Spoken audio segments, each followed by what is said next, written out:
Kepala Dinas Perhubungan Aceh, Tunku Faisal bertemu dengan Direktur Utama PT Garuda Indonesia yang diwakili oleh Direktur Niaga PT Garuda Indonesia, Reza Aulia Hakim di kantor Maskapal Garuda Indonesia di Jakarta pada hari Jumat tanggal 18 Juli tahun 2025 lalu.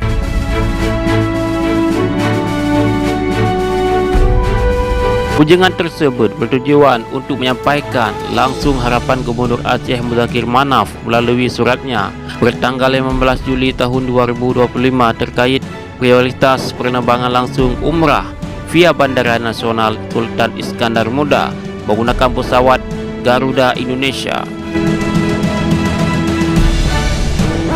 Aceh merupakan provinsi yang menerapkan syariat Islam dengan potensi jamaah umrah setiap tahunnya mencapai 32.000 orang.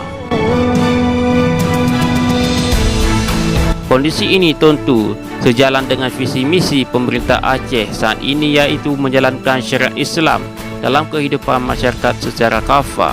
Harapannya, seluruh masyarakat dapat perjalanan aktivitas ibadah termasuk ibadah umrah dengan mudah, nyaman serta dengan biaya yang terjangkau.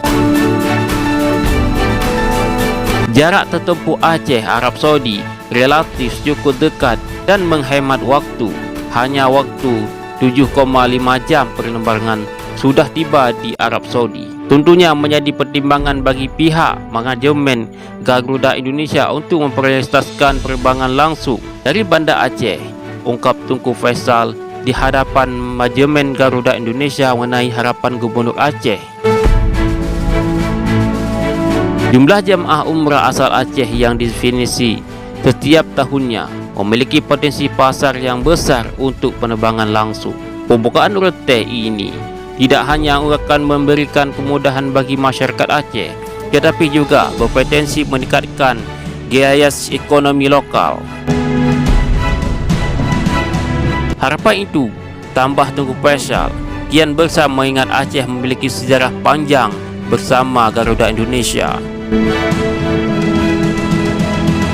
Selama ini jamaah umrah asal Aceh harus menempuh perjalanan yang panjang dan melakukan karena harus terbang melalui berbagai kota seperti Medan, Jakarta, bahkan Kuala Lumpur, Malaysia sebelum akhirnya bisa mencapai Tanah Suci.